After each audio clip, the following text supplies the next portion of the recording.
What's going on, party people? Welcome back to the review show. This is episode 95, where we pick a different story each week and we come here to talk about it. Could be a comic book, could be a movie, anime, manga, something else. We rate it, watch it, do what we have to do, come back here and talk about it. My name is Kyle Springer, and I am joined, as always, by Melissa Wilkinson. Melissa, how are you? I'm doing fine, Kyle. How about yourself? Doing pretty good. We also have Ignacio Rojas for the first time on the review show. Ignacio, what's up with you, man?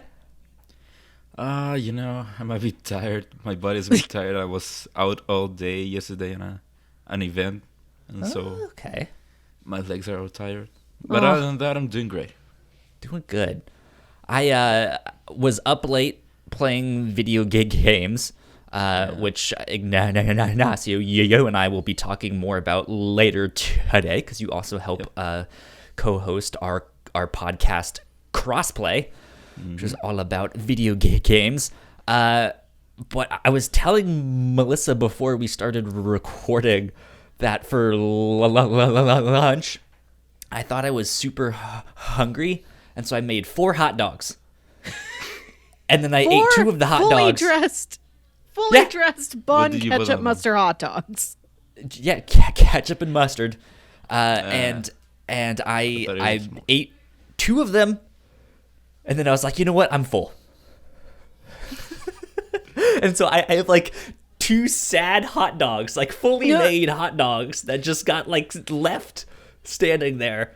So that's how my day is. And we've had a whole bunch of problems with Skype that we've somehow miraculously made work. Yeah. So we're just going to roll with it. Wait, so back to the hot dogs. You would call just ketchup and mustard fully dressed? Well, not entirely fully call dressed. It fully dressed, no. But I mean, he didn't like cook 4 hot dogs in the microwave, boil them, grill them, however you make them, and then fully assemble 2 and then put the other 2 like in a Ziploc bag in the fridge. Like, you prepared for eating. I was dead set on like 4 hot dogs. I can do this. I am ready. Yeah. I have trained my entire life for this. And obviously, Joey Chestnut has eaten like 74 hot dogs at once. Look, my name is not Joey Chestnut, which is a great name, by the way. Right? Our American hero. Anyways, we are not here to talk about Joey Chestnut and how many hot dogs we can eat. Today we are going to be talking about the anime movie Your Name. Which this is kind of a special episode for us because Ignacio, you mentioned this on our Patreon exclusive episode of our like fantasy movie draft thing, where we picked 5 different films and kind of made our own cinematic universe with them all, and that was a lot of fun. You guys should go check it out. Patreon.com/the Whatnauts. But you had mentioned this is your favorite film. Yep. This is my favorite movie of all time. I've watched it several times right now. I sometimes I'm in the mood and I want to watch it again and experience it all again. Sure. But yeah, like I said, I remember when I watched this movie, like one day we were watching another movie on the theaters and then they played the trailer for it. And so I just thought, this looks kind of nice. I don't know anything about it, but since it looks kind of nice, I'm going to watch it maybe, which is something I don't usually do. I usually go to watch movies I know something about. And then I came out from the movie just wanting to spread this movie to the whole world. Everyone has to know. Evangelize! Everyone must watch it! Go see this film. And you, Kyle, must remember when I was doing it on the Kind of Funnies morning shows. I actually do. That was, believe it or not, like shortly after I actually started watching Kind of Funny and stuff, and like started getting into like a lot more of their shows. And yeah, I was like watching the morning show, and some kid named Ignacio Rojas was like, Nick Scarpino, you need to watch this film. Whatever you do, watch this film. And you mailed him a Blu-ray copy. No, it wasn't me. It wasn't me. It wasn't you? Oh. No, it was another best friend then. Also sent me. Someone sent it, and you're like, Nick, you finally have it. Go watch it. And they left it in their P.O. box for like 2 months. Oh. Yeah. For the longest time, it was, hey, Nick, you have to watch it. Find a way to watch it. And then another best friend mails it in. And then for a couple of months, I'm like, Nick, just go pick it up. Go watch it. It's in your mailbox. And then randomly on a morning show, he just comes in and says, hey, I watched a movie on the weekend. And you wouldn't guess what it was. It was a movie that Ignacio Rojas recommended it for the longest time. And it's your name. And I loved it. Mm-hmm. And I was like, yeah, I knew it. I knew you would love it. And yeah, good stuff. A lot of other best friends came out saying, hey, I watched it because you wouldn't stop telling Nick to watch it, and I loved it. Good. Yeah. And now we're here. So I don't know how familiar you are with the way we do things on this show, but generally what we do is just talk about our general thoughts, just kind of how we found it, what we thought of the film, and then we'll do housekeeping and then go into spoilers and all of that stuff. So for Melissa and myself, this was our first time watching it. But what did you know about the movie? I knew the basic premise of it, and I knew it was very, very well regarded. I'd also heard people raving about this movie. And I went in knowing the premise and thinking like, oh, this is just going to be like a really sweet, fun, heartwarming, romantic time. It's going to look really good. And it is all of that. Mm-hmm. And then it takes a sharp turn and the movie becomes a whole other extra thing that I was not prepared for. Yeah.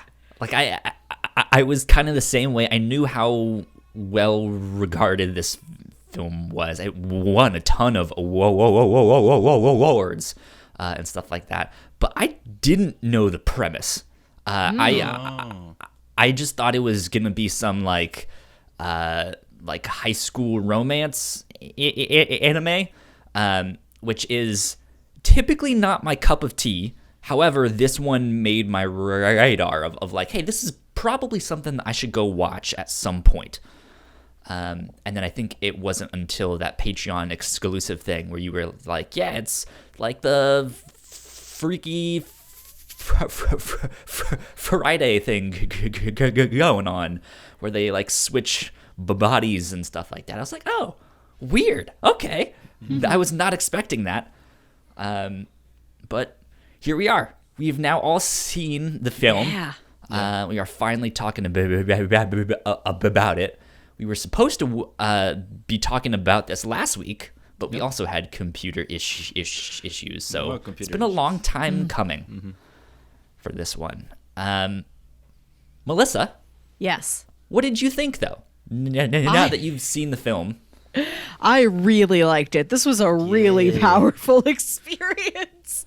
It was good. And I watched the dubbed version. I think you guys both watched the subtitled version. Mm-hmm. Yeah. I ended up going with the dubbed version because the lead character is played by Michael Center Nicholas, who is Dean Venture on the Venture Brothers, which is another show we've been watching ongoing on the review show. And I'm like, well, it just sounds nice to hear Dean Venture in another context.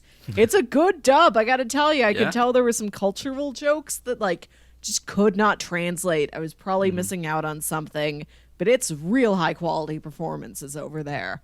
I'm trying to picture the main character as Dean, and I like it's not the same. It's just like that. This is so weird. I like. Is it a different kind of voice that he does? No, he sounds like Dean Venture. Like he's not quite as like cartoony as Dean is. It's a bit more of like a naturalistic performance, but it's him. That's just what that guy sounds like. So interesting. I've never watched the dub. I've always wondered, do they dub the soundtrack too? Yes, yeah, there are English language lyrics for the songs. Yeah, because the soundtrack is another thing I really love about the movie. It's something I listen to constantly. It's other than musicals, I don't really ever listen to music from movies. But Your Name is one of the few movie soundtracks I actually have on my phone as a playlist. I There you really love go. that much. And it's interesting to hear that they dubbed the soundtrack. Yeah. Oh, like I didn't know. I guess I could have imagined there were Japanese variations of all these songs. But I started with the dub. I had no idea. They all sounded pretty good. They're Yeah. high quality renditions of them. Yeah. I wonder if stuff. it's the same people then. I don't know. Or did it sound like native English speakers? I think it sounded like native English speakers, not like they had the original Japanese singers do like a just a I phonetic don't know. Sometimes rendition of it. that happens. Yeah. Like, for example, Kingdom Hearts, I know Yeah. it's the same singer for English and Japanese. Oh. Yeah, that's the one I was thinking of too. But I'm sure like modern day anime and movie stuff like that has to be something they consider of like it's not an afterthought to like, well, I guess we can just use the Japanese music or like make the dub afterwards. Like I feel like the process is all kind of made at the same time of just like we Yeah. need to take all of this into consideration. Yeah. But yeah, I really liked this film as well. I highly recommend it. You guys should all go check it out. Yeah, I recommend that you try to know at the least as possible of the movie. Yeah. Go in blind if you can. Yeah. If I had to say anything about it to kind of prepare people or give them an idea of what it is without really spoiling it, I would say, yeah, like it is about these two people who one day like start waking up in one another's bodies. So there's a guy and a girl, and he gets to live as her, and she gets to live as him. But then they wake up again, and they don't really remember it exactly of like what happened the day before. And so there's this whole mystery of like what is happening, why is this happening, all of that stuff. And there's some interesting twists and turns in that story. Yeah, and they don't know each other to begin with. They live in different parts of Japan, and their paths have never crossed. So it's also like they think it's a dream to begin with because they don't recognize anything specific to their lives. And then they figure out, oh, I am living the life of another specific real person. Who are they? And they start like leaving each other notes and like getting to know each other. Yeah. Yeah. So let's see. Her name is Mitsuha. And his name is Taki. Taki. And let's see. This film was directed by Makoto Shinkai, which he also, or I don't know if that's a he or she. I believe it's a he. I believe it's a he. Okay, that's what Wikipedia is telling me as well. He also just came out with another movie recently called Weathering with You. Yep. Have you seen that one, Ignacio? Yeah, I believe it might have been one of the movies I used on the fantasy draft. Yeah. I believe Yeah, so. Shortly after I got to San Francisco, they actually started playing it here, and so I went because I was a fan nice. of Your Name, and so I wanted to see what else the director could do. I didn't know much about it, and I ended up really enjoying it. Cool. It is Nice. kind of similar to Your Name in that it is also about two young kids, a boy and a girl, and it also has a supernatural twist, but the twist is different. I really enjoyed the movie, not as much as Your Name, but still, I really would recommend people watch it. Sure. Yeah. I just went to Makoto Shinkai's Wikipedia page, and one of the first things on top there is that apparently at the time of release, Your Name was the highest grossing anime film of all time. Yep. So Yep. there you go. I believe it beat out Spirited Away. Oh, wow. I think that might have been the previous record holder. Sounds right. Everyone talks about that movie. I But would yeah, believe it. it was it is the, what did you say? Highest grossing, highest viewed? Yeah. Highest grossing anime film of all time. Good stuff. Do we want to add anything else to the synopsis of this before we get into housekeeping and spoilers? Oh, that might be all you can really Yeah. say. Yeah. Yeah, I agree. Well, let's do a little bit of housekeeping for all the party peoples out there listening to this right now. If you guys did not know, we can be found on our website, thewhatnauts.com. We have multiple podcasts. If you guys can go find out more information there. We already mentioned Crossplay, our video game podcast, so you guys can go find out more information on that on our website. If you like what we do, patreon.com/thewhatnauts is where you can support us for as little as $1 a month. You guys can normally get access to the live streams of this show. We are not live streaming this one right now because of all the computer issues we've been having as of late. But you guys can normally get that. You can get episodes early. My computer, I think, just spazzed out a bit. I'm going to continue rolling on if it's still recording. It is. Cool. Yeah. You guys can get episodes early. At the $3 tier, you guys can get those exclusive episodes we've been talking about. And we also want to give a big shout out to our Patreon supporters at the $5 tier. So thank you, Sam, and thank you, Christine. It means a lot. Thank you for helping us out so much. Thank you. Yeah. Cool. Let's get into spoilers. Hopefully my spoiler alert button works. Ha! That barely worked, I think. What do you mean barely worked? So I can see it on my end. It's like the spoiler graphic thing that pops up, and it's like spoiler alert, blah blah blah, and it makes a sound so people know. It's like, hey, after this, there's gonna be spoilers. But it was like, I guess because my computer is being all funky, and we've had issues with Skype and all that stuff. It was like 10 frames a second. It was real slow. I can see a lag on my camera right now, so it's all funky. But let's get funky with this name, with your name. With this name. Yeah, with this name, this one in particular. So we are now in spoiler territory. Let's dive in and start talking about it. Ignacio, we typically kind of just jump around to whatever we want to talk about. If we want to talk about the art, or if we want to talk about the English dub or the subs or the music, whatever. Or if you just want to spoil it and be like, Dumbledore dies at the end, you can just have at it. Yeah, so going back to the dub.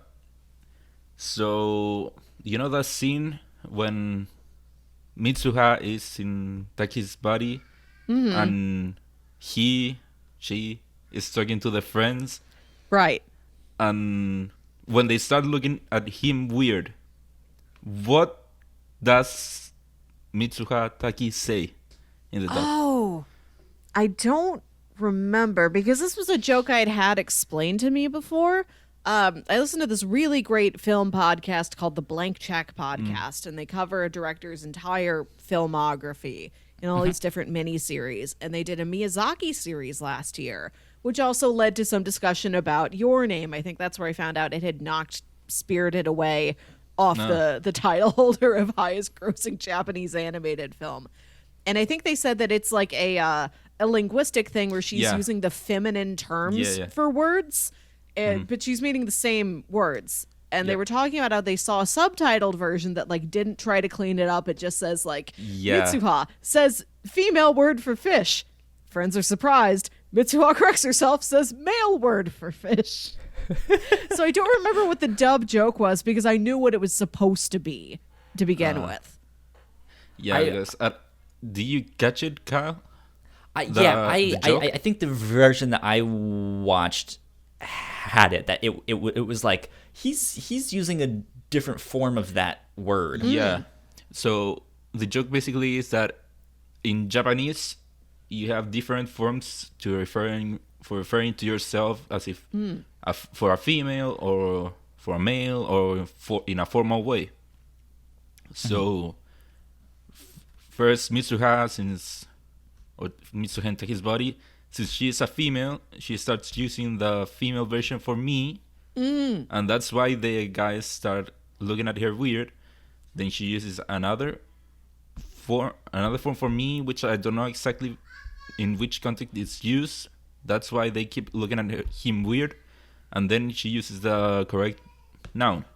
And so the first time I watched it, I didn't get it because the subtitles didn't really explain it.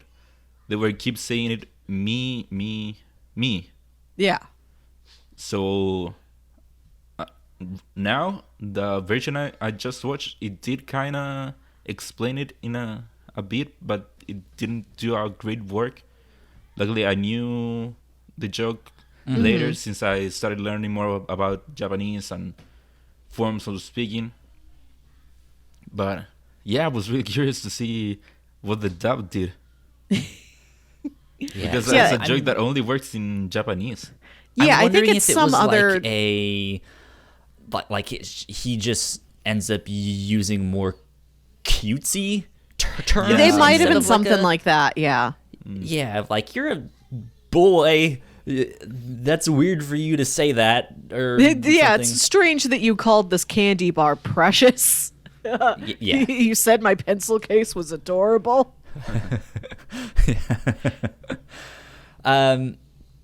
Yeah. So I thought this film did a lot of that exploration really well of them being in each other's bodies and kind of figuring that out of like, oh, this actually isn't a dream. How do we do that?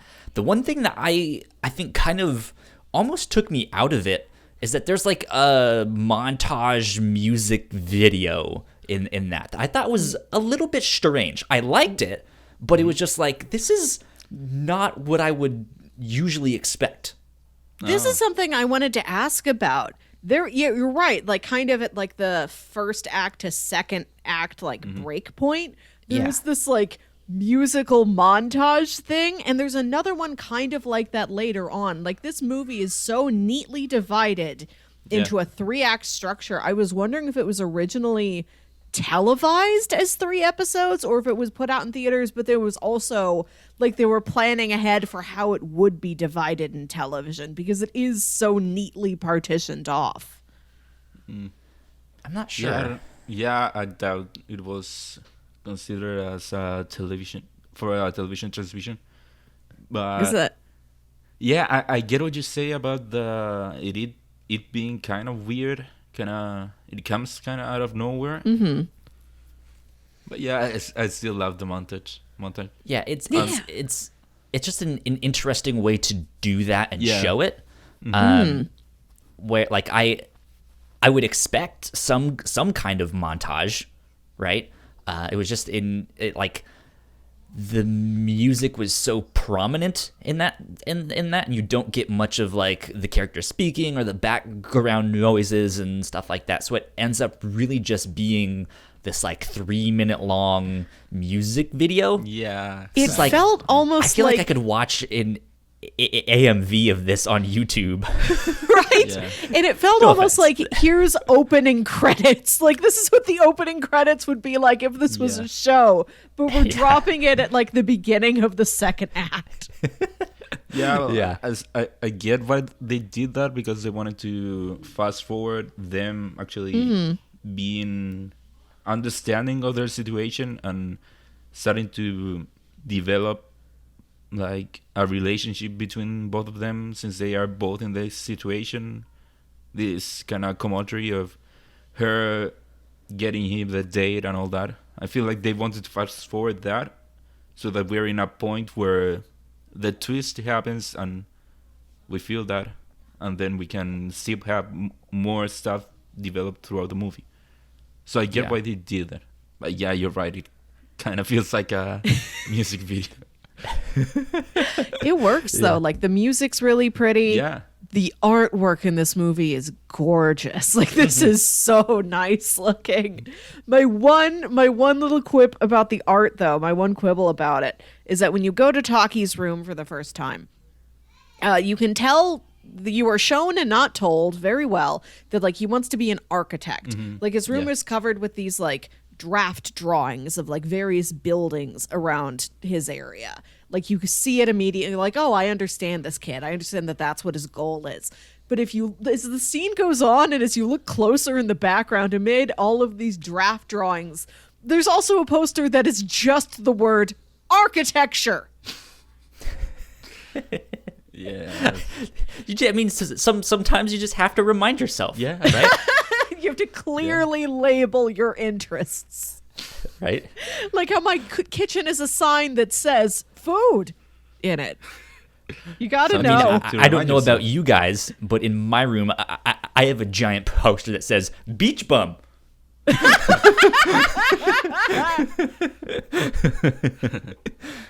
Yeah. No, I don't think I saw that poster in particular. Yeah, How did you feel?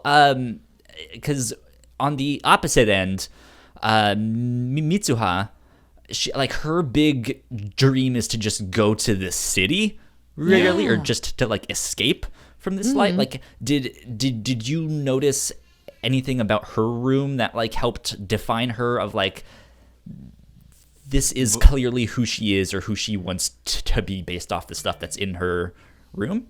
Oh, Yeah, not well, so much on my end. Did you notice something? Well, yeah, because if you compare both, you can compare both of their rooms. Taki's room is, of course, in an apartment, small and all that, while Mitsuha is in a more traditional Japanese room, which you wouldn't see much of in a city, I feel like. Yeah. So there is a dichotomy of both of their lifestyles, and yeah, with how traditionally Japanese you see her, not only her room but her whole house, and her having to live with the grandmother and all that, I did get the feeling of, hey, this is a different lifestyle from what you would get in a city, and I can get why someone would, if they want the city, they wouldn't want the different lifestyle they're getting. So Yeah. Yeah. I think for me, it was more so that I didn't see the posters, or at least I didn't take note of like what the posters were. They almost seemed non-existent or non-important. And Where? I think in which room? for Mitsuha's. No, I don't think she had any. It was Yeah, her so- bed and the mirror. Yeah, and And so like doesn't- I think. Now, Go ahead. am I remembering correctly that Taki sleeps in a bed, like a more Western style bed, and then Mitsuha has got the traditional Japanese like floor mat? Yeah, that's Yeah. why she falls when she starts reading Taki. Yeah. Yeah. But yeah, I going. Oh, sorry. I was just gonna say, I think for me, it's more so that her whole thing is that she wants to escape, and so she Yeah. doesn't really find her personality in her surroundings, whereas Taki kind of does. He's like, I'm surrounded by big buildings and I love them. Like I just want to keep making big buildings, and she's like, she doesn't have posters of flowers or stuff like that. It's very plain, and it's just like, Yeah. you don't feel like you belong here. That's why you don't have stuff. Right. Like if she's not planning on staying there, like why put forth all the effort to like really make her room her own space? Yeah. And also, I don't feel that that's the kind of room where you would feel it with posters and all that. But yeah, going back to the Taki's room and all the drawings and all that, that's something I don't think I ever got until this time I watch it now, where before kind of him wanted to be an architect or designing buildings kind of came out of nowhere to me when he finally decides to do that. But now that I watched it and paid more attention to all those details, I did see that he was into all that stuff. He did have all the drawings and all that, and then when that just happens, he does start drawing all that he remembers from that other life, and then that's when he goes and shows his work when he is trying to find a work. So yeah, that's an attention of detail I didn't get before, and I got now, and I really appreciate that them adding that. We do also get the like one or two scenes of Mitsuha in Taki's body, I think in art class, is that right? Or was it the other way around? Yeah, no, it's Taki and Mitsuha's body. Yeah. Where she pushes the table and upside it. Yeah, like there seems to be that stuff where it's like, what? How do you know how to draw now? Yeah, that's weird. But yeah, let's talk about the twist a bit. This is one thing that I didn't see coming or didn't really expect. This whole idea that they're also kind of time traveling in this kind of film. Not only space but time too. They're connected. Which really Mitsuha is like 3 years in the past. Or so. Yeah, Or I guess you could say Taki is 3 years in the future. Yeah. But yeah, that was not something I expected, because that's like what you would expect of this film, is them to kind of figure it out. Like, hey, I'm switching places with this other person. Here's who I am. Here's how I live, and same thing for that person. Then they start to get to know one another, and then they meet up, and then they kiss, and happily ever after. You know? Yeah. Right. Like, you're set up to believe this movie is going to be a romantic comedy. And it is, but it's also way more than that. Yeah. Yeah. And then you kind of realize that, like, I mean, there's this whole mystery of him kind of going to figure out where she is or who she is, and stuff like that. They're hoping to meet. And that moment kind of finally happens, and they're both on like the opposite sides of the like time spectrum thing, and you're just like, oh, weird. I don't know what's happening here, but I like it. The scene where they're both running around like the lip of that canyon, and they're both in the same space 3 years apart, and it keeps cutting between the two of them and like matching the landscapes exactly. Oh, it really does a number on your emotions. Like, they're so close and so far. Yeah, and I love how they start setting up throughout the movie stuff for the ending, for the twist. For example, on a point, they describe this magical time or the sunset. And that's something you don't get a payoff for until the end, until that scene where they're both there separated through time and the place. And another thing is that throughout the movie, you see Taki with this bracelet that he always keeps looking at. And then it's not until the end that you find out that that bracelet is the same thing that Mitsuha has in her hair. That at some point she just keeps it to him. And it's... For whatever reason, he keeps it. He doesn't know where it came from, really, but he just keeps looking at it at all times. Yeah, it's kind of one of those things where it's what comedians and magicians do all the time, where they'll set you up with something at the start. And I think we do get that scene at the very, very start of the film, where it seems like he's having a dream about this girl on a train, and there's this like red string, which is, you know, the like red string of fate stuff in Japanese mythology and stuff, and that somehow these two people are connected and you don't know, and then it just kind of goes off in this other direction, and you almost forget about that initial scene, and then when it happens and you see that twist, you're like, oh, she was the girl at the start. Right. They met 3 years ago and he doesn't remember it. Yeah. I was talking to my brother about this, and he's seen this movie before, and he's like, the last time I watched it, like, I immediately wanted to turn around and watch it again, because he's like, everything makes sense now. Yeah.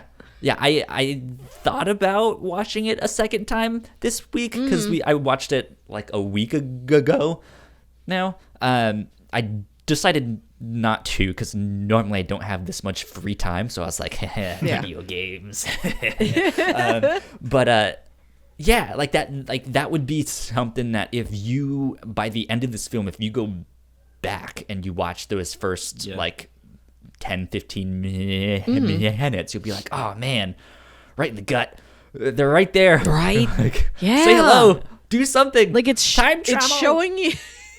And it's giving you all of this imagery. Like, you see the part of the meteorite hit the Earth too, That's but the like, you first don't... thing you see. You have no context for it. Like, you can't figure out what it even is supposed to be. And you think, like, the first couple of minutes of the movie are just set up as dreamlike imagery. And it's not until later on that you're like, oh no, all of that is real. And it like, that is a montage of things that are going to happen later, just reframed as a dream. Yeah, it's interesting. Now, the first thing you see in the movie is this meteorite coming down to Earth, and it's this kind of beautiful imagery, and you see them both looking at it. And then, fast forward in the movie, you see that actually ends up killing Mitsuha. So, yeah, so that's kind of what I wanted to talk about next, because I'm a big fan of time travel stories and stuff like that. Not that I understand them, but I like them. And so like I feel like it presents itself as very straightforward, of like, originally she died, then they did something to change it, and now they're alive again. she did. Does that like does that make sense? Is that exactly what happened? Because I feel like they glossed over some of those like exact time travel mechanics. I wouldn't really describe this as a time travel movie, even though there is some like timey-wimey stuff in there. Yeah, it's a time travel movie, kind of like Harry Potter and the Prisoner of Azkaban, where But like not you're really. seeing... Because they actually changed something. Yeah, like he thinks he's on one track, and he thinks that these things that have happened are like these immutable things, and then he gets to that point and he realizes, oh, I made that happen, and I am going to make it happen because I already saw the consequences happen, and I wouldn't have seen those consequences happen if I didn't take the action now. Like, I'd have to watch it a couple more times and track it, but that is the form of time travel that it reminded me of the most, even if it's not an exact match. No, she actually dies. So, yeah, the rest of the movie is him going back to the moment and trying to stop what's going to happen, what he knows is going to happen, with the knowledge of what he saw. One thing that I didn't get the first time I watched it is that how he knew that the school was a safe place for when the meteorite was going to strike. That's something I didn't get the first time. Yeah. Just I thought that, oh, maybe he read it somewhere or whatever. But then watching it again, you see that when he gets to the side of all the destruction, he actually gets to the school. He is standing still in the school. there. Yeah. That's where he is. And that's something I didn't get in the first time. But how did they meet in the future then, when they were like at the end of that film of like, don't I know you? That scene, because like Oh yeah, if because he did save her. Yeah, he saved the whole city. That's why you actually, before you see Mitsuha in the future, you see the two friends of her, seeing how they're going to get married and all. Yeah. But yeah, that's because he saved all of them. Yeah. I just I don't know. Maybe I'm looking at it too closely when I shouldn't be. But yeah, I feel like they kind of glossed over some stuff, and I'm sitting here like, something doesn't really add up here, but maybe it does. So, Yeah, I don't know. To me, it's very straightforward. At one point, they were all dead, so he goes back and saves them all. yeah. Yeah. Let's talk about the artwork for a little bit here, because this Very has pretty. some stellar artwork. Yeah, that for like big budget anime movies, they tend to go all out on their animation and stuff like that. Was there a particular aspect of the animation that stood out to you guys? I think the scenic design is incredible.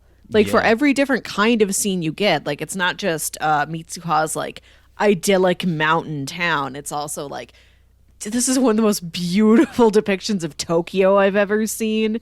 Yeah. And the interiors too, like that restaurant that Taki works in looks gorgeous. Yeah, looks Like I just want to fantastic. be in every place that this movie shows to me. Yeah. Yeah. Yeah, Same. I really liked the backgrounds too. I think that was one of the things that stood out. Ignacio, you were about to say something. No, the same. I really love the whole background design of everything, not only on Mitsuha's sides, but only in also in Taki's side, the city, and all that. But something that sometimes, to me, sometimes Japanese animation can either be hit or miss for me. The design, especially for people. Sometimes they design people in a way, or they do people's movement in a way that I don't really like. But this style is actually one of the styles that I really love to see, and I love the movement of everything. But Yeah. yeah, I don't know what else to say. I think for me, one of the things that I was really drawn to were the kind of B-roll footage stuff, like the scenes of the city where it's like, hey, here's the trains, Yeah, and it's just like a 2-second shot of the trains, and then here's like a helicopter aerial look at the city and stuff like that. One of my favorite details is we see the sliding door in Mitsuha's house, and we see another sliding door that's like at her friend's house or at her school or at the temple somewhere else. Yeah. But it's both like the same shot of just like a sliding door in a slot, just to establish movement. But between these different shots, like each door and each like kind of slot and sliding mechanism is completely different. Like there's so much detail paid attention to just even these little architectural things. So I noticed that too. And if you're watching our YouTube video version, you guys can see Melissa's camera all scrunched up. That's kind of what those scenes looked like. It was just this door in the middle of the screen, and it would open or close. And if it was closing, it was like coming towards you of this thing. So it's like you were in the middle of the door there. And they do stuff like that a lot, where like that scene, but it's multiple doors. And so I'm wondering if you guys noticed the theme with that, or if you guys had like further thoughts on like, oh, this is actually a metaphor for something. Because for me, I was thinking of this idea of they are in two separate worlds, right? They're in two separate rooms. We're on two separate sides of the same door, right? Yeah. And certain things are opening up to them, certain things are closing. I I don't know if the opening and closing corresponded to actually like something that was happening in their life, but still that imagery was just like, they're like figuring this. They're on two separate sides, but they're figuring it out, like how to meet in the middle somehow, how to go from one side to the next. And so I really liked that. Yeah. I know I had more thoughts about the doors when I watched this movie like almost 2 weeks ago. Fortunately, I didn't write anything down. It's all good. Yeah, I don't know. I can't think of any metaphor that they could have used with the doors. It just seemed to be something that whoever the animators were, that they seem to be really fascinated with that. Yeah. I liked it. I think something else that stood out to me, or a scene in particular where I liked the art, which I kind of wished we would have seen more of, is when Mitsuha was doing her like dance thing to make the like weird throw up sake rice thing. Like just the whole dance that they do, that tradition and that side of things, I don't feel like we got to see that much of, and I wish we would have gotten to see more, because like we know she wants to escape, we know she wants to go to this big city. I don't know if I can really identify why, like why Tokyo in particular. Why is there something that she hates in this small town life? Is she just because is. It is small town life. Like she feels like she has no future ahead of her, and no privacy seems to be the biggest deal. Like her dad, she's kind of estranged from her father a little bit. Like her mom died when they were little. Her and her little sister were little. And then her dad, like, kind of had a falling out with the grandma, with the mom's mom, and then the girls went to live with the grandma full time. Right. And the dad's become, like, the mayor of the town. And, like, even if she doesn't live with him, like, everybody knows, oh, that's the mayor's daughter. And there's that scene at the beginning where he's, like, he's, like, outside giving some sort of a presentation or something, and he sees her walk past, and he, like... It's like, straighten your back. Yeah, he calls her out for, like, slouching. Like, she doesn't like the town because she has no privacy, and she goes along with her grandmother's, like, I believe it's, like, Shinto ceremonies that they want to do, and she's, like, embarrassed by them, because it is, like, we have to do this weird dance and this weird costume, and we do this odd ritual where we, like, eat this rice, and then we, like, chew the rice and swish it around in our mouth, and then we spit it out into this, like, ceremonial cup. She's like, this is terrible. I don't want my school friends to see me doing this. Someone else drinks it 10 years later. Right, yeah. Like, she's just so stifled there, and that's why she wants to go to the big city. Also, I like when her friends are like, let's go to a cafe. Yeah. And the cafe is, like, a patio table next to a vending machine. Yeah, well, that's another thing. What she hates is the small town vibe, that there's nothing here. Nothing, not all the cities have all this cool stuff. They got cafes and restaurants and all that, and meanwhile we got nothing. We got the same old stuff, the boring stuff. We don't have a cafe. We have a vending machine with cafe. We have two bars that are right next to each other, and I don't know whether we have two if it's a small town. And yeah, it's a small town mentality that, hey, the city has all this stuff that we don't have here, that I want to experience. Yeah. I just was wondering if it was more like a overall thing, like, hey, there's ultimately nothing for me here, or if it was like smaller specific stuff of just like, I want to get away from my father specifically, or who knows what. Yeah, that too. But yeah, a lot of those things. General teenage wanderlust. Yeah. I want to talk about the romance aspect of the movie, because one of my favorite things is Mitsuha reading Taki's diary that he keeps on his phone. Yeah. And she sees that he has a crush on this waitress at the restaurant where he works. And she is delighted by that. And she's like, when I am Taki, I am going to do everything I can to get this waitress to fall for Taki.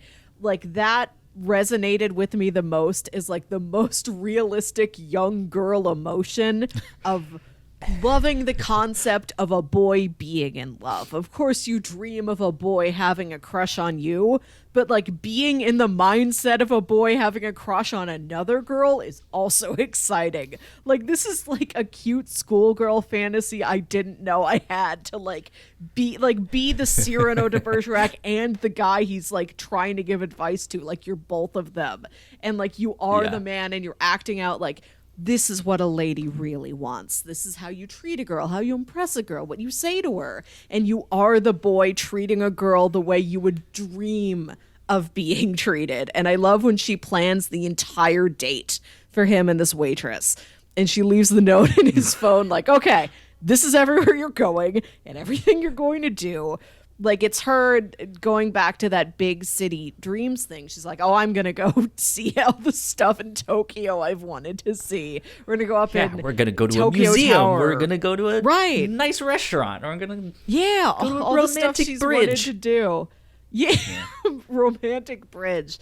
I like that aspect a lot. I also like the other school kids like having real low-key crushes on them, and how it's not a real it's not a part of the plot. Like, they're never really that attentive to it. I like that it doesn't add on any of these triangle aspects or drama or anything.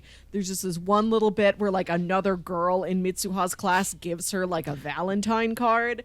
And then you see like one of Taki's friends say like, I don't know, I think he looks really cute when he's like... he looked cuter yesterday. Yeah. I love that we get the reaction from it's Mitsuha in her own body when she receives the Valentine's card, and I love her reaction that, hey, what did you do? Why is this girl crushing on me? And then like one of Taki's friends, like when it's Mitsuha as Taki, and so the friend sees Taki just being like sort of absent-minded and frazzled and wide-eyed and innocent, that the friend's like, oh, he's real cute when he's like that. Yeah. Mm-hmm.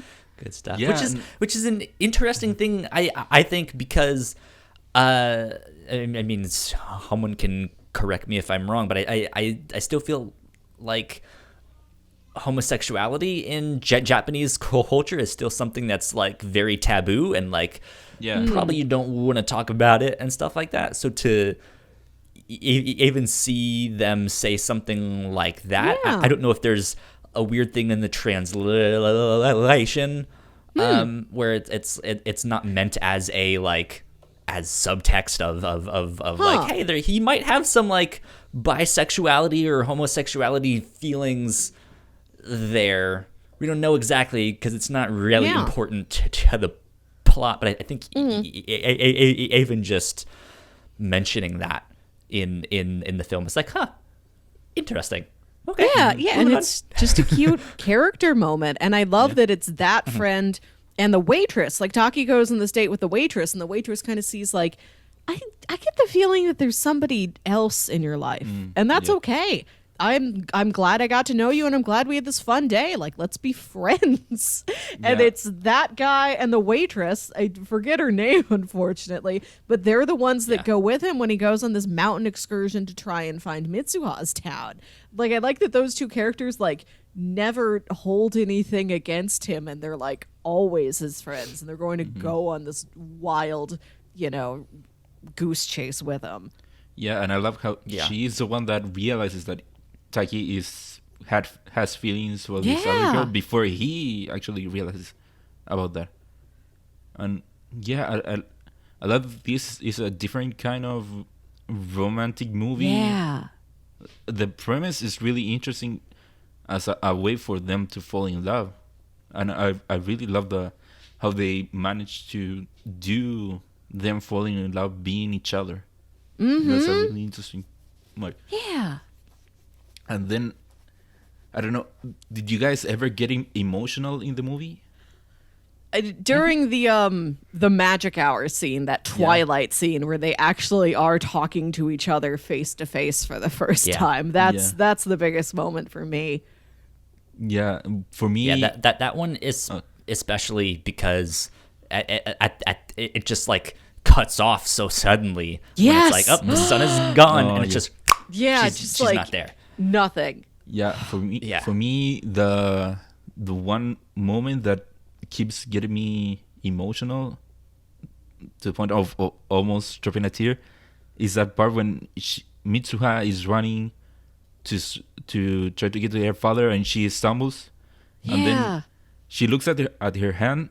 She has forgotten, or she's starting to forget Taki, and she looks at her hand, and we think that she's going to see Taki's name written on the hand, but no, we see that he wrote "I love you." Yeah. Yeah. And that moment always gets me. Which is so like it is so emotionally satisfying and so frustrating plot wise, because they have this thing that like when they're in each other's bodies, it does fade away like a dream. Like they have a real difficulty remembering the other person. So it would be helpful. It would be the most helpful thing if he had actually written his name on her hand. No, he wrote "I love you," which is so sweet and so damning at the same time. Yeah, and also going back to you would think they would have like written it down in their notebooks or in their phones of just like, hey, you see that everything that they wrote to each other starts to go away. All the diary entries just disappeared. But it does the kind of Back to the Future stuff where it's just like, oh, all this stuff that kind of happened that we're now erasing because we're changing things is going away. So and another moment that is really emotional. And again, that scene where they finally meet each other face to face, and then she starts writing her name on Taki's hand, and then when she leaves, he starts to get desperate because he doesn't want to forget her, and then he starts forgetting her, and he wants to remember so desperately about her, and he can't. His memory is going away about whose girl was. Yeah. And that desperation from him really got me. How desperate he got. Yeah. Yeah.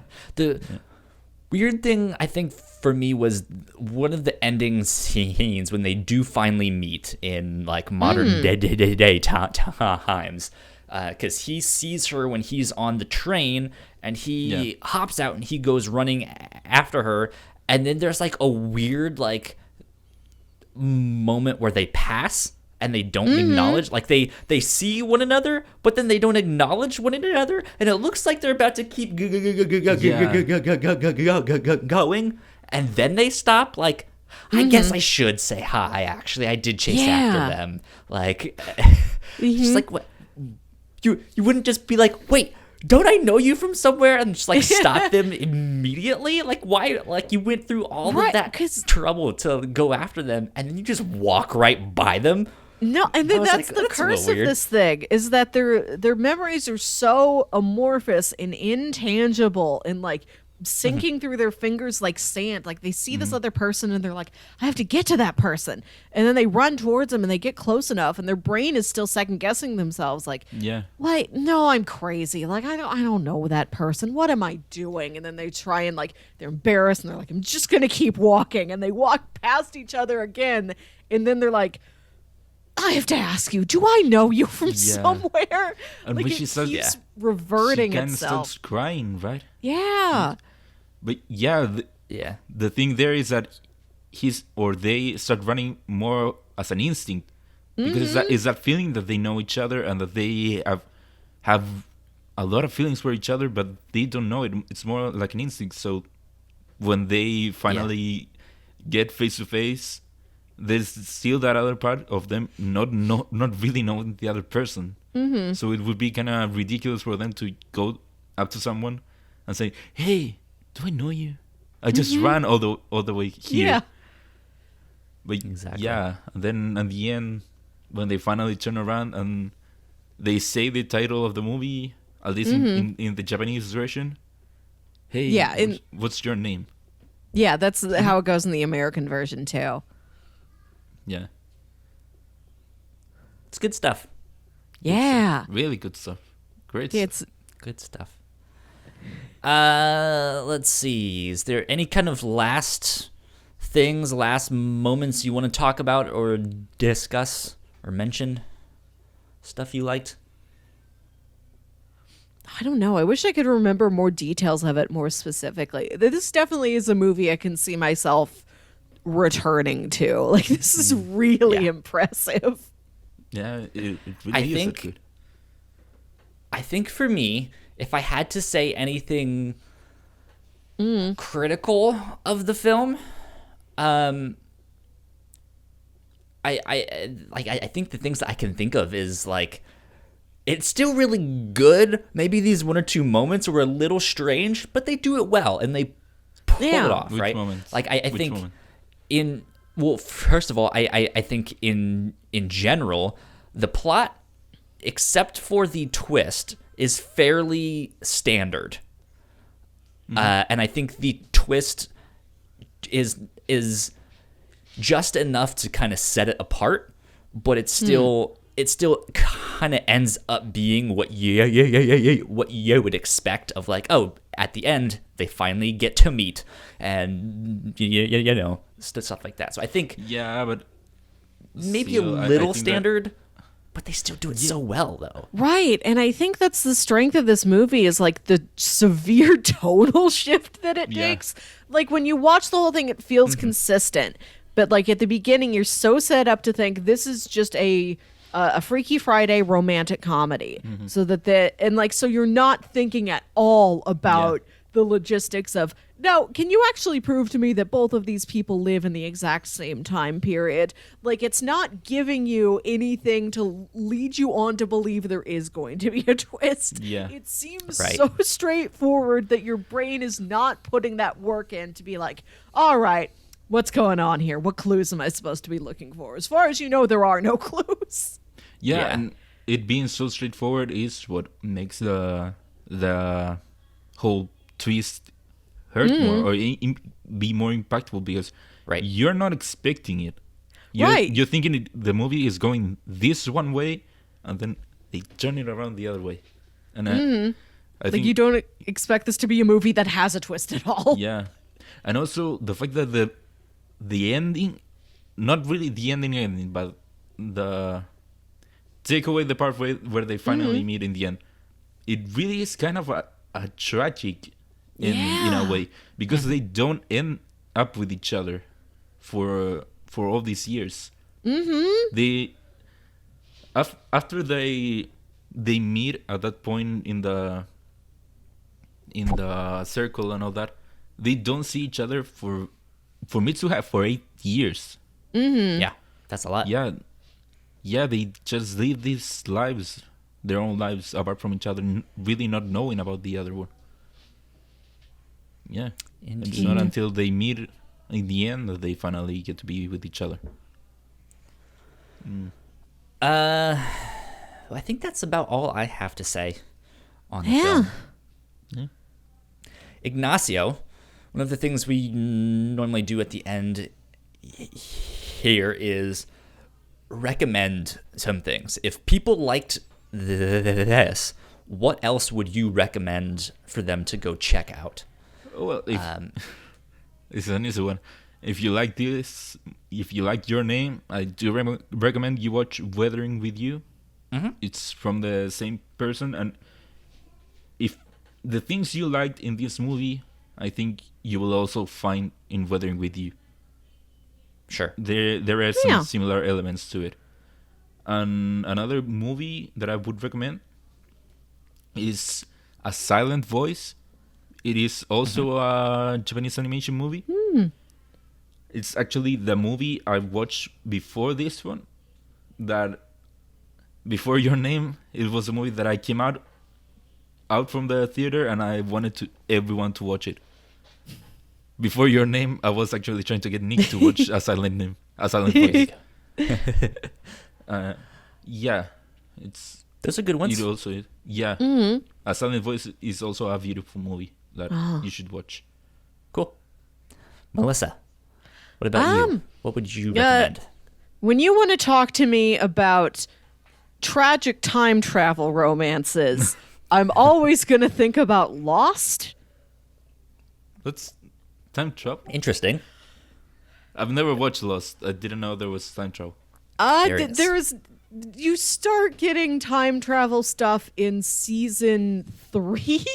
So this is a little bit of a spoiler to let somebody who's never seen the show know it gets time travel weird, but it gets time travel weird. And I know Lost is chastised for having an absolute mess of its mythology and having like questions that don't have answers and mysteries that don't go anywhere.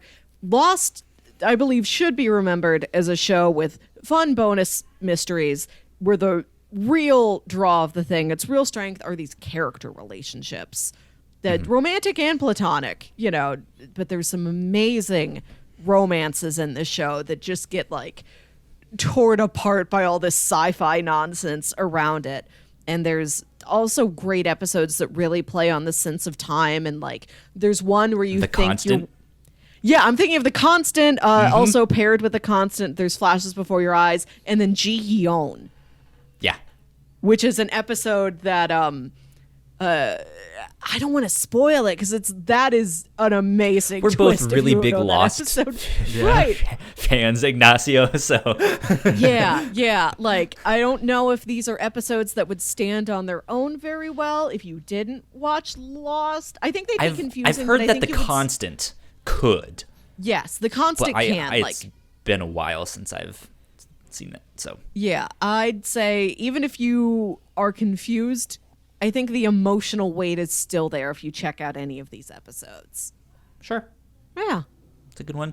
This actually kind of reminded me of the third short story in the Netflix animated film Flavors of Youth, Yes. Oh, yes. which And we covered on a previous episode of the review show. There is a connection to Your Name. I don't know if I think it's the same people Yeah. that produce Your Name, produced I Flavors think of Youth. so, because There is a Flavors of connection. Youth was like a joint venture between like a Japanese studio and a Chinese studio, if I'm not mistaken.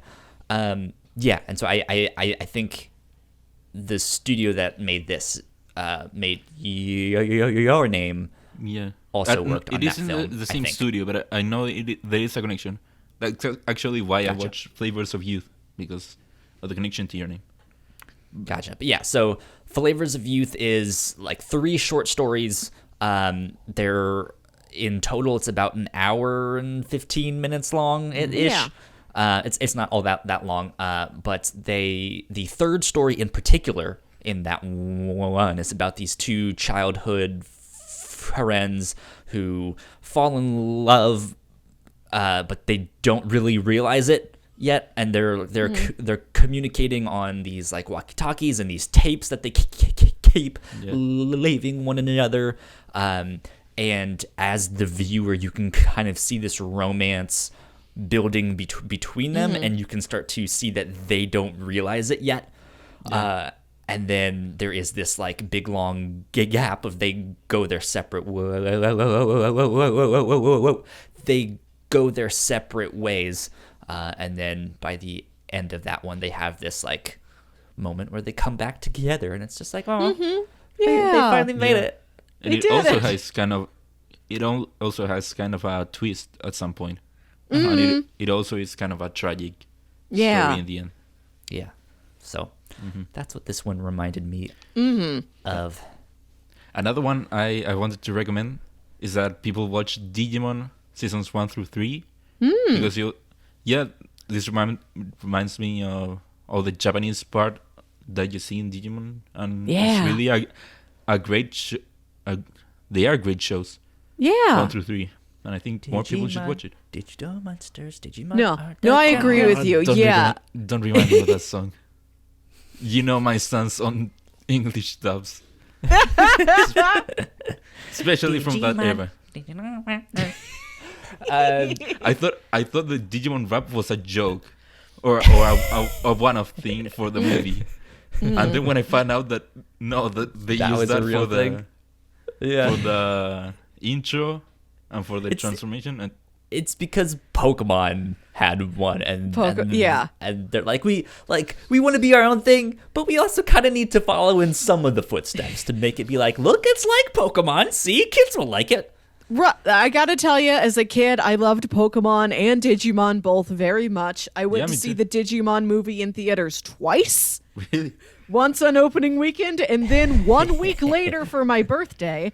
And I bought the soundtrack, and I liked the Digi-Rap. I liked the whole thing. This does also remind me of the Digimon movie, and that it's got that mix of, Interesting. like, big city and, like, pastoral Japanese landscape and, like, oh, I didn't realize that was you the whole time, and we share this connection. And that it's sort of sweet and heartwarming and a little melancholy.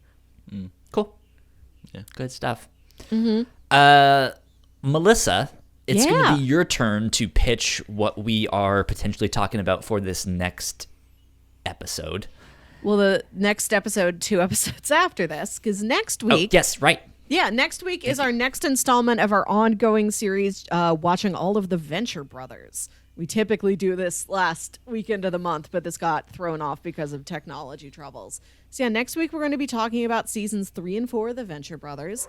So what I'm pitching is what we're going to be covering 2 weeks from today. And since you told me you just got Amazon Prime, Kyle, I have 3 Prime shows that I have been wanting to pitch, but I knew there was no point because you didn't have the service.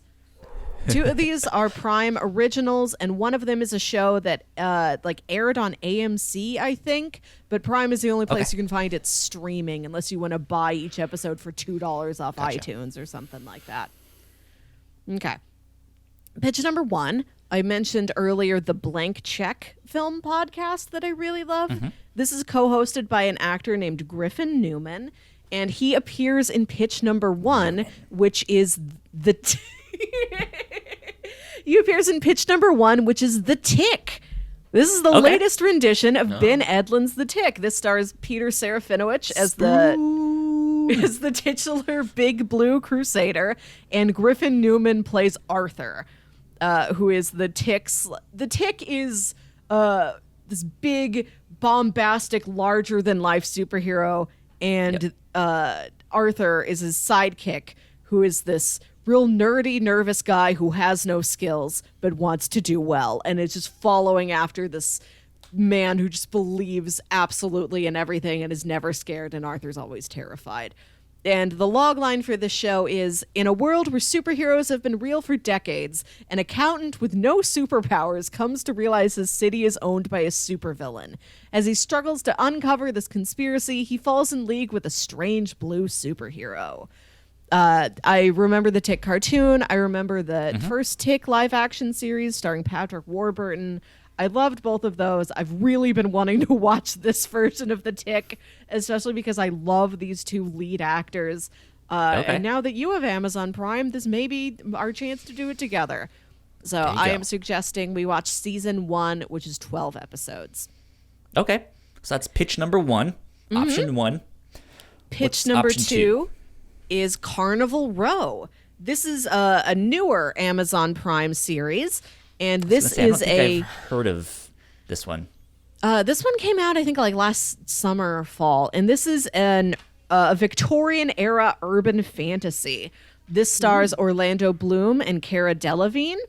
And the pitch for this is: a human detective and a fairy rekindle a dangerous affair in a Victorian fantasy world where the city's uneasy peace collapses when a string of murders reveals an unimaginable monster.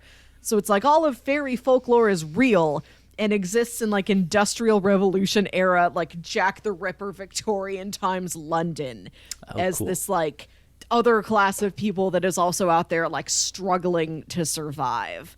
And I think Orlando Bloom and Cara Delevingne like once had a relationship, and then he was like torn away from her, like a human shouldn't be with a fairy, and now he's like kind of they've crossed paths again. And forbidden. yeah, like that's the concept I kind of got from the trailers. Okay. It's been a while since Cool. I watched them.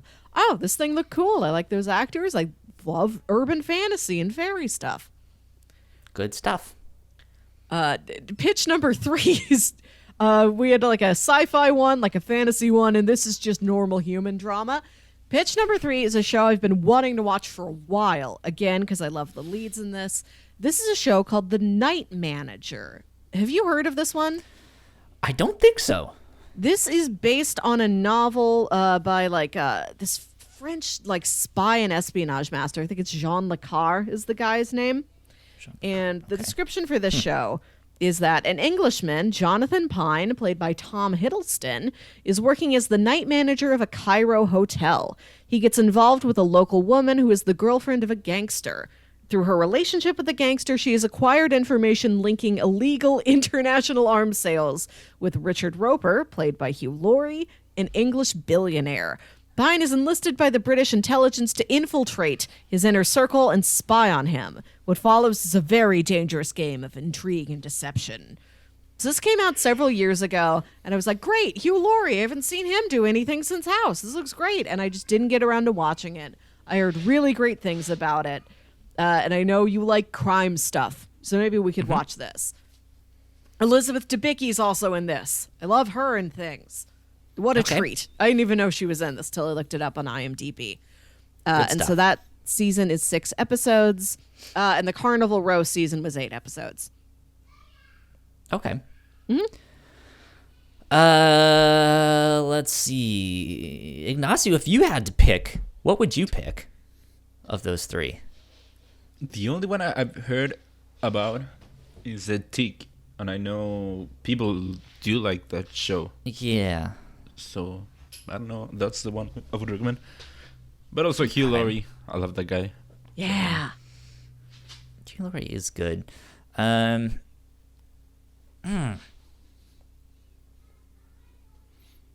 don't know. Let's I think I'm going to narrow it down to one of the Prime originals. So that means The Tick, or what was the name of the option 2? Carnival Row. Carnival Row. Yeah.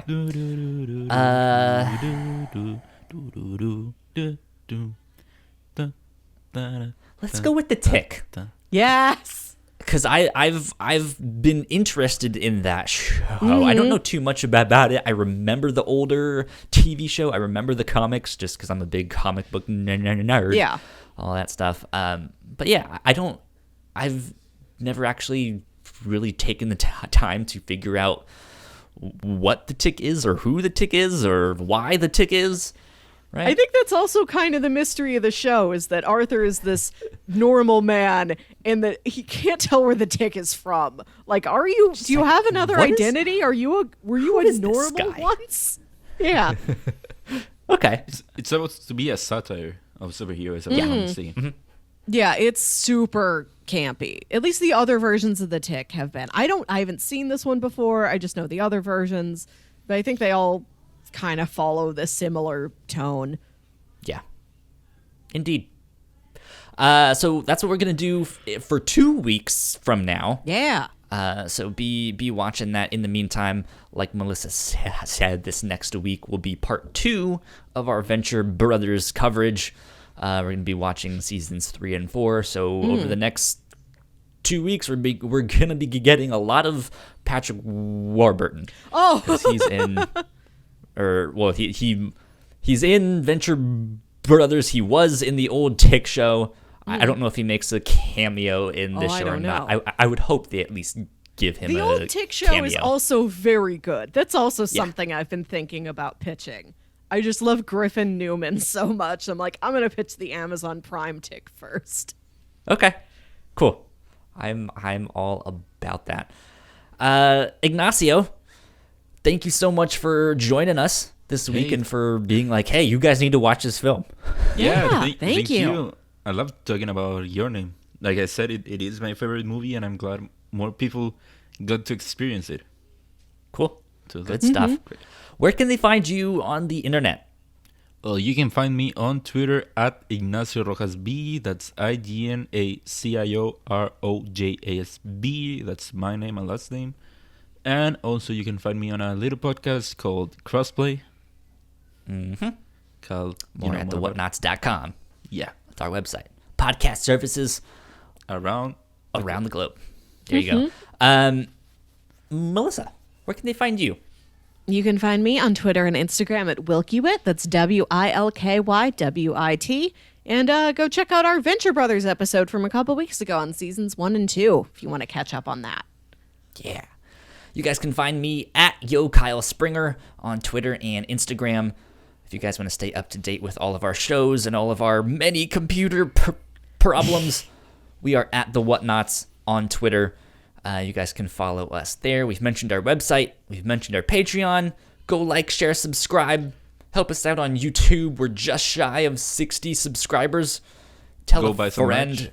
Tell a foe. Go buy some merch. thewhatnauts.com/store. That's where you guys can go pick up some of that stuff. But that is it for episode 95 of the Whatnauts Review Show. Yeah. We'll be back next week. Until then, bye. Bye. Bye. Thank you so much for checking out our podcast.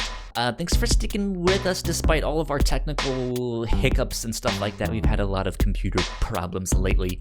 That being said, let us know in the comments down below what you guys thought of your name. If you guys thought we missed something or you guys saw something in there that was really cool that you guys loved, we'd love to hear it. We'd love to know. In the meantime, go subscribe to our channel right up there and go watch one of our other videos right down here in this corner as well. We got a lot more where that came from, and hopefully you guys can find something else that you guys might like. Till then, sayonara.